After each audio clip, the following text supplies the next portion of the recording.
welcome back to another video. This one is going to be a little bit different from what I usually do. As you've probably seen by the title of this video, today I'm going to be talking about a little bit of my journey as an artist slash illustrator slash small business. If you are new here, my name is Bia. I'm an illustrator. I live in Portugal and I have a stationery shop. I create most of my products here in my studio. I want to preface by saying that I know how incredibly lucky and privileged I am to be having these opportunities. I know how lucky I am for the support system that I have, for the place where I live, and all of these opportunities that came to me. I thought I could still share my experience and maybe that can help you out organize your ideas or inspire you in some way. I hope this video will be interesting for you. So when should I start? When I was a senior in high school, we had to choose a course to go to university. I had no idea what I wanted to do with my life, and I never saw illustration as like even a possibility. I didn't even know that it could be a job at the time. So yeah, I went to design. I went to study in University of Aveiro. It's like in the north of Portugal. I really enjoyed my first year, like the university experience. All of those things were amazing, but then it came the second year and I realized that I didn't want that. I didn't enjoy that. I wasn't enjoying the course or anything like that. My mental health was super down, and I even started to illustrate on that year. We did a group project for like an illustration project, but it was a mess. There was a lot of toxic people in there, and some of my colleagues ended up taking me out of the illustration project. Like I was the head of the project, like I was in charge of the decisions and all of that. I don't remember if it was like by luck or if I was chosen or not, but that, yeah, they went behind my back to talk to my teachers. They took me out of the project, and yeah, it was a mess. And if my mental health was already going downhill at that point, I was like a mess. Yeah, I wasn't going to school. It was like I always had been like the greatest student, and yeah, that wasn't my normal. And I also did some illustration work, like I was sketching more. I was trying to, you know, pick up my style, see what I liked, and then I stopped because yeah, I wasn't doing well, and having all of this criticism about everything that I created from my colleagues, and you know, it wasn't great. So I kind of gave up illustration for a couple of years, which is super sad. And then in the end of the second year I was in college, I ended up giving up on the design course, and then I moved to Tomar, where I studied conservation and restoration of art, which has nothing to do with what I do now and what I was doing back then. I loved that course so much. I still love that area.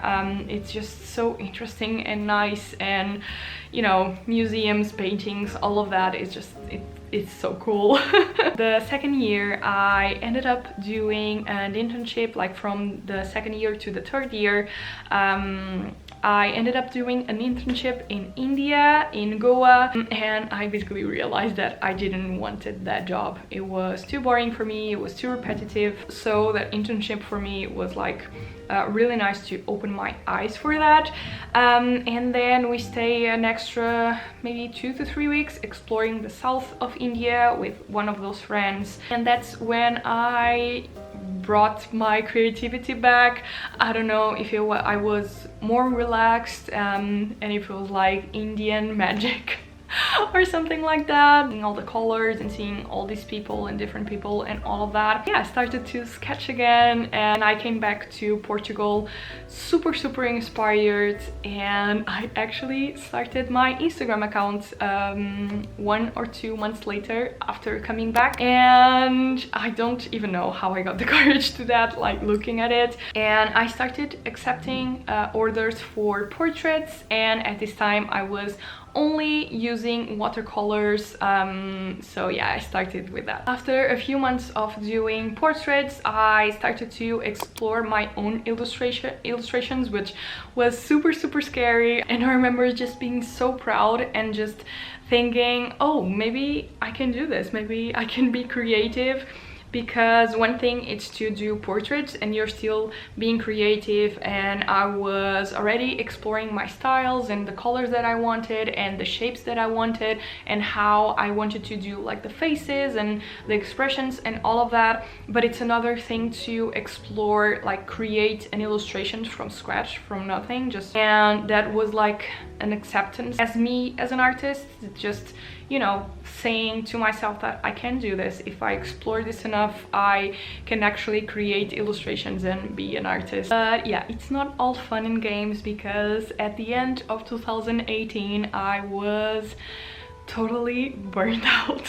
Basically, I was like, at the time my prices were super cheap, so I was actually, and since I was in the beginning, I was actually having a few orders of portraits, like of family or just known people from my hometown, all of those things.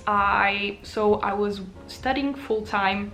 I was doing portraits every time that I could, like weekends, during the breaks, during my breaks at the end of school, all of that. And then on the weekends I was also working at a coffee shop. So yeah, because I love travel and I used to travel a lot, so every time that I could get like a job like that, I would get them during the weekends. So then on school break I could go travel for a few months, backpacking and all of that. So yeah, I was severely burned out. I don't remember being as burned out as I was back then, because yeah, I have accepted these commissions and these portraits to do, so I had to do them, and I was also graduating and doing exams and all of that. So yeah, it was a little bit too much, but I had a break. I went to Asia again, and I don't know, Asia has a big part on my journey, I guess. But yeah, both me and my boyfriend graduated in the same year, and we went backpacking in Asia. The first country that we visited was India again, but we were more on the north part now.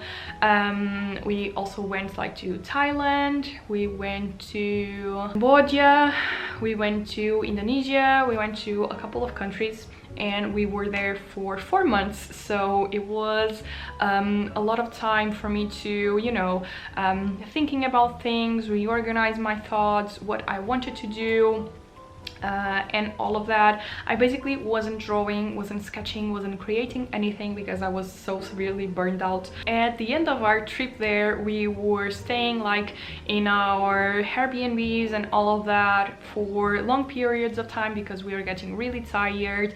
And at the end of the journey, we really couldn't wait to come back home. I basically discovered YouTube for the first time, and I know this might seem weird, but yeah, as you probably know, I didn't really have the time before. I mostly just used YouTube for music. We are talking about the end of 2018 here, and I basically discovered a lot of amazing artists. The first one that I saw was Catnip, and yeah, since then she has been the biggest inspiration for me, because she was the one that made me realize that illustration might be possible. Like, until then I didn't even thought about that. I didn't even thought that might be an option. And then from there I also discovered fan art. I discovered a lot of new artists also on Instagram, and I started to explore that world a little bit more. It was just like mind-blowing to me that people were doing full-time jobs as illustrators. Like, in my mind until then I was like, okay, I graduated conservation and restorations, I'm going to do that job, and I'm just going to do illustration as I was doing before, as like a part-time thing, just to, you know, get some money on the side. So when we got back, I was really focused. Okay, I want to be an illustrator, this is what I want to do, and I really want to focus on that. and with catnips, inspiration and all of that, I was really decided to open a shop.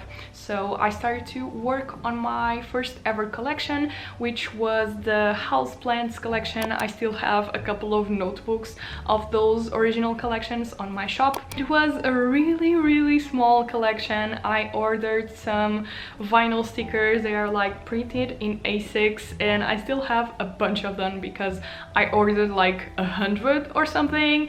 And I had this crazy idea that you just put things on Instagram, you put things on Etsy, and then you'll just solve itself and you have a bunch of orders. Mind you that I didn't have any machines, I didn't have my silhouette, I didn't have my printers, so I was basically printing everything still in Tomar where I was studying, because while I was doing the portraits I always delivered like the original portraits but sometimes prints of it, so I already know where to print things and I continue to print in there. And at the time the notebooks that I was making, it was like total artisanal, handmade kind of notebooks, like stitched notebooks with needle and thread and all of that, so it was really slow and all of that. So in the beginning of 2019 in January I opened my Etsy shop and I was so excited. I had like 2 or 3 products, as I said, one specific collection, so you really don't need a lot of products and a lot of things to start with. You can start really small and just keep adding things as you go and as you learn. And I remember being so disappointed because I basically had no orders, and I went to check, and in 2019, like only on 2019, I had 16 orders all year. So yeah, I was so sad because I don't know, you find these artists online and they are, sometimes when you find them, they are already established and they have this small business and all these orders, and you kind of get the sense that it's so easy and all of that.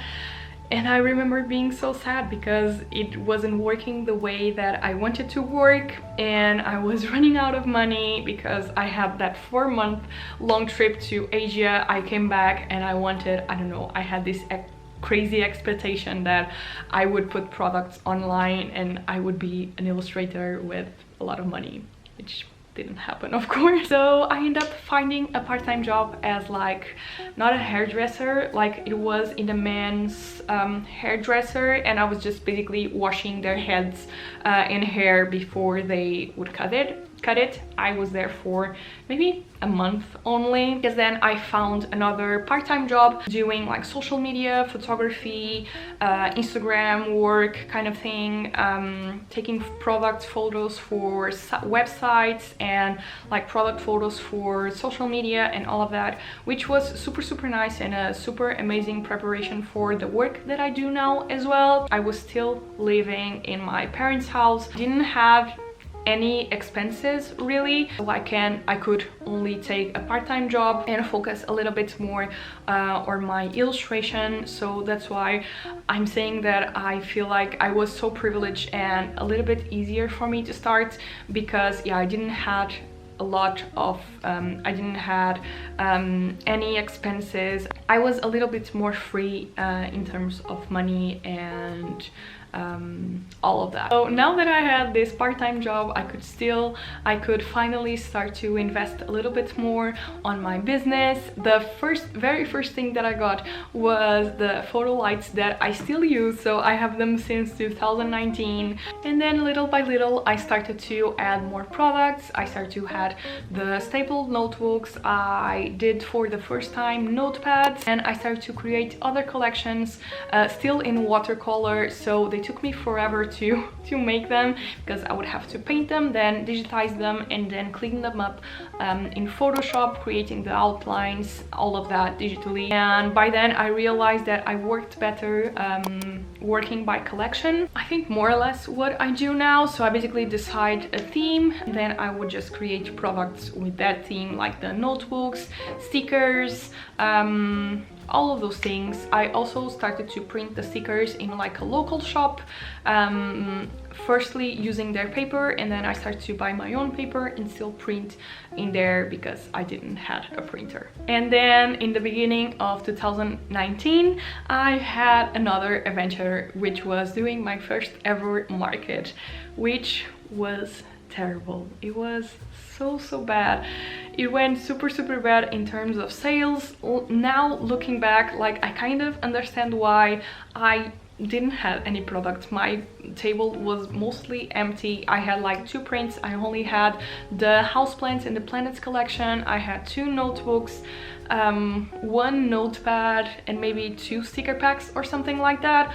So yeah, I kind of understand, but back then I remember being heartbroken, shattered, and I really thought about giving up, and my boyfriend convinced me that that will be normal and these things happened. And now I realized it wasn't my type of market, because it's really important to experiment with different kinds of markets, like more artistic markets and more craft markets, and all of that, to try to figure out where your audience is. And after that, in the years that come by after that, I tried that market again, and it was still like that, and I was doing amazingly in other markets. So now looking back, I know it wasn't my type of market, it wasn't my type of audience, but I remember back then it was like, it was the first time that I was showing my products like in real life to people and seeing their reactions, and, you know, not caring about what I was showing there. Yeah, it really broke my heart, but yeah, glad that I didn't give up. And if you have some markets that are not going as well as you expect, yeah, just keep trying, you'll get there. You'll find your type of people, I promise. As time went, I continued to share my work on Instagram. I actually started to show my face more in there, even though I wasn't speaking at this time to the camera directly. I was trying to show my process, and also trying to start to ask people if they enjoyed seeing my process, which the answer was always yes for like the, I don't know, 3 people that were answering my polls on Instagram at the time. I was also trying to keep investing in new products, because I feel like that is so important for you to find the products that you identify with. I tried sweaters, I tried t-shirts, which wasn't my favorite product to do, which I would love to try again, but at the time I don't think it worked really well. But I'm so glad that I tried them. I did earrings for the first time. I did shrink plastic pins, all of those things, and I'm so glad that I did, because I think, yeah, it's really important for you to try the products out, see if you like them, see if not. I have a few artist friends that tried stationery and realized that it really isn't for them, but at least they know now that it's not for them, and they can move on and try other products. So I feel like that is super important. And I want to also mention that you don't have to put a lot of money into creating these products. Like, the number one reason why I still do the products myself, it's that I don't have to do like such a big investment, and I didn't even have a printer, I didn't have a silhouette back then, so I just needed to find a shop where I could print. I was cutting stickers by hand, all of these possibilities. And I know it's really hard to feel like it's possible, because you see all of these videos of people having all of these amazing machines and making their life and work so much easier with them. But back then I didn't have anything, and you don't really need these fancy machines and all of that to start out, and you can still invest and try out products with not a lot of money. You don't need all of these crazy things, and you don't need to invest in like super big quantities at the beginning. There's always companies that will accept smaller quantities. You just have to search for them and try them out. Something that I feel like it was also a game changer for me was investing on an iPad. Also in July 2019, I was super scared, because I got the cheapest one still, but it was still like 400 euros investment with the Apple Pencil and all of that.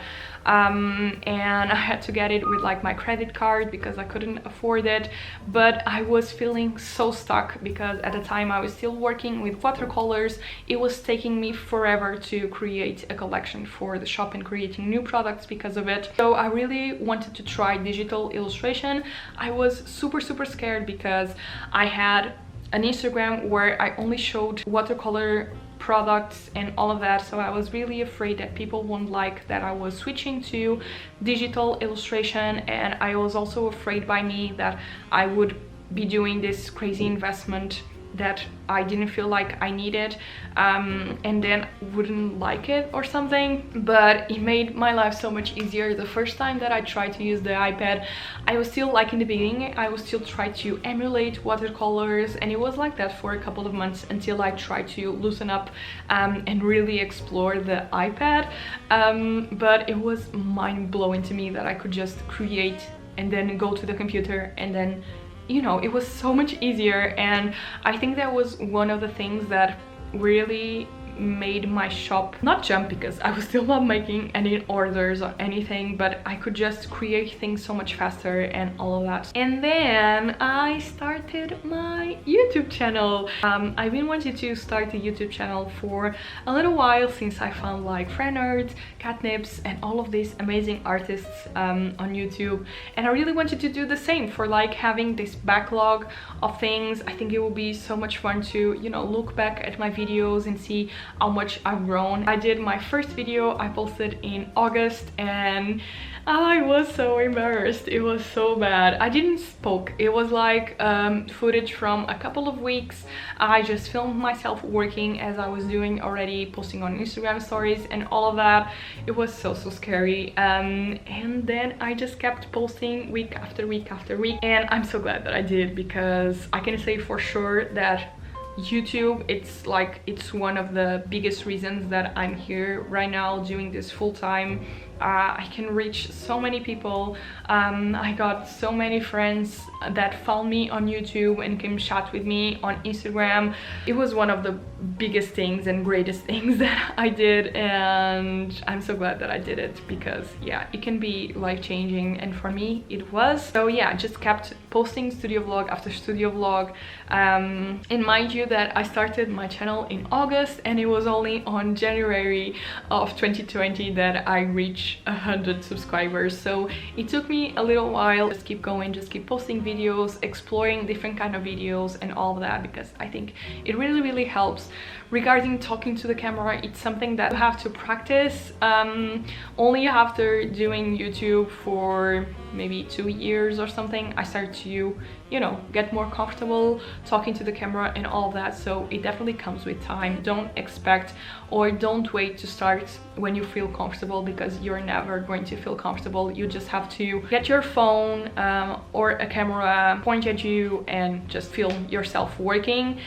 You can just edit that footage and not do anything with that, just so get used to, you know, setting the camera, filming and all of that, because I feel like it's one of the hardest things, is to get used to it. So yeah, just start. I'm going to film an entire video of YouTube tips and all of that, so stay tuned for that. Yeah, at this time it was 2020. I was basically having no sales, but I just kept going.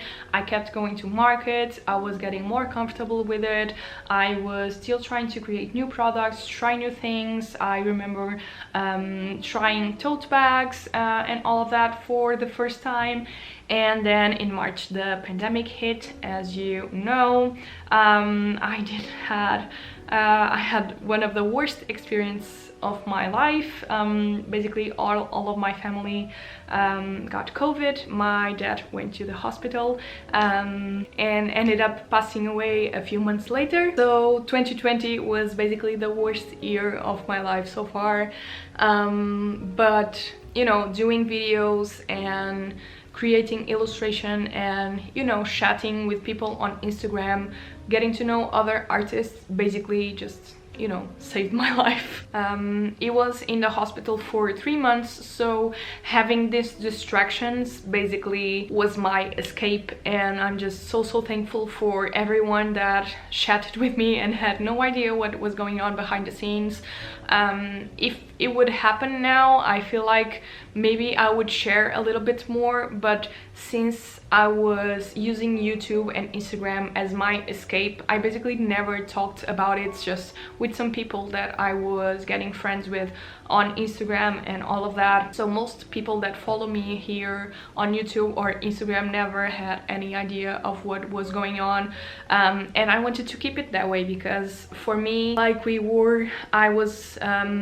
I came back to live with my mom for a couple of months, and basically would spend all day just waiting for the phone call for the hospital to see how things were at the time.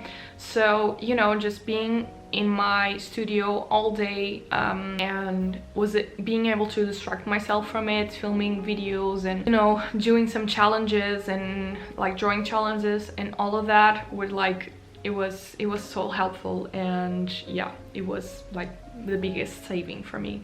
At this time, as you can probably tell, my mental health was not great as well, so I decided to leave my part-time job. I couldn't focus on that. I had to be there with my mom and all of that, and also be there for myself. So I tried to focus, you know, on things, as I said, that it was my escape, but also trying to figure out like which income streams I could have, because I was going to be losing the job and all of that. So I started to talk about Patreon and think about it. I had like 2K followers on Instagram and more or less 500 subscribers here on YouTube.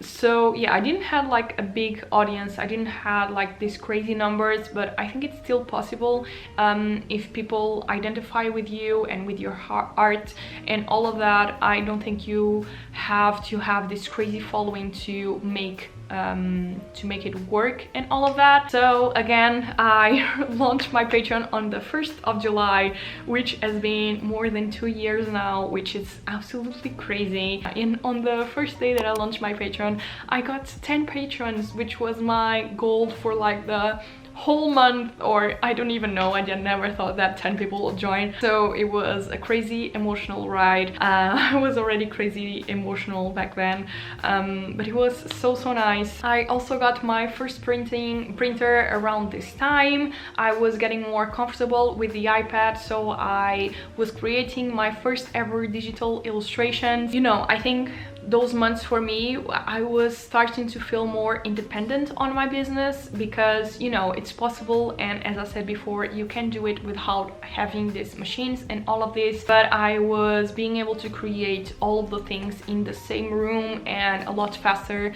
and all of that, and that was the thing that I always wanted, was to speed up the process so I could create more things for the shop. And a month later, in August, I opened my own website shop, and it was so nice. It was so lovely. I clearly remember that for the launch date, I had the 90s collection happening, and it's still one of my favorite collections and one of the things that sell the most, like in markets and all of that.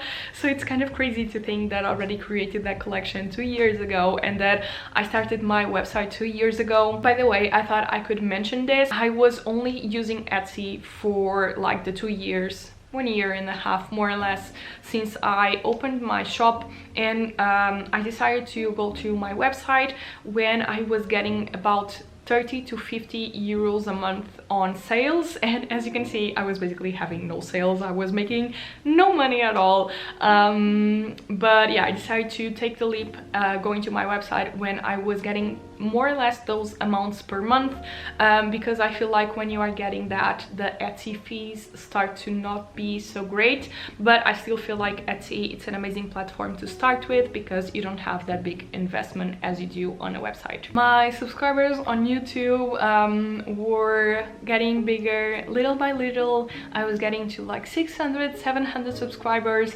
so I was getting more orders little by little, even though it wasn't too much for me. Having like an order every 2 weeks was just like crazy. Mind you that the year before I was having less than one a month, so for me that was crazy, and it still is. Like sometimes there's weeks that I don't have orders still now, but sometimes I have them every single week, and for me that it's mind-blowing that people want to buy my products, which just feels so great. And then on 2021 I decided to do a notebook tutorial, and that is when things totally changed for me. And that's why I say it's so important to keep making videos, exploring new topics, exploring different kind of videos. You can do sketchbook tours, you can do tutorials, you can do draw with me, you can do ASMR, just type of videos, you can do studio vlogs. And it's so important to just keep exploring and trying to find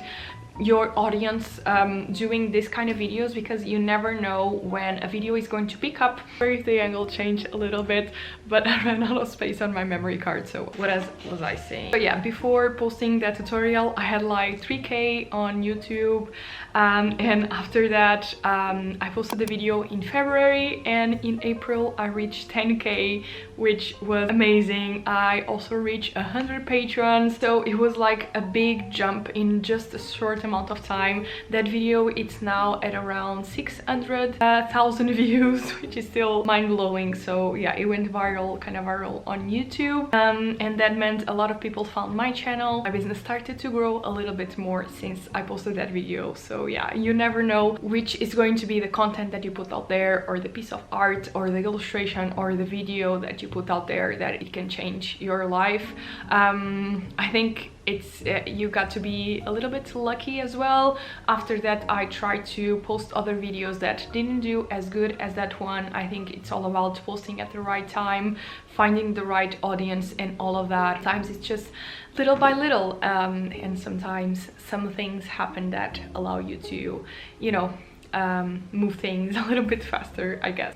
Since then I started to get more sponsorships here on YouTube, because my channel was growing and I was having more views. It was a little bit scary because I had this big video where I talked about notebooks.